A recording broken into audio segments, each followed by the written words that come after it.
What we hear from a lot of people in our communities, particularly those from ethnic minority ones, is that they feel over-policed and underprotected. And what we're saying is we recognise and acknowledge that, and that's part of that statement around institutional racism.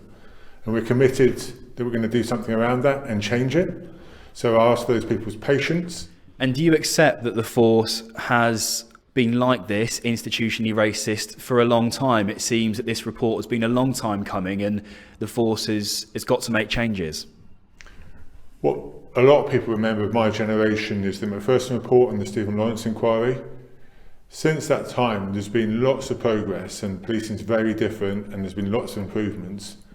But a lot of the underlying issues and problems still remain, and that's what our communities tell us. So whilst we have made progress, some of those things around disproportionate outcomes and fairness of treatment still remain the same. So those are the things we're saying. We understand that, we accept it, we acknowledge we've got to make improvements.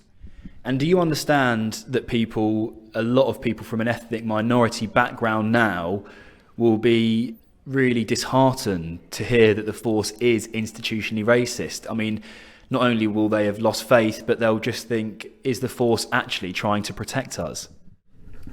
I understand that. We haven't come quickly to this. We've had conversations over the last 2 years with people inside the organisation and in our local community. So I understand all the differences of opinion.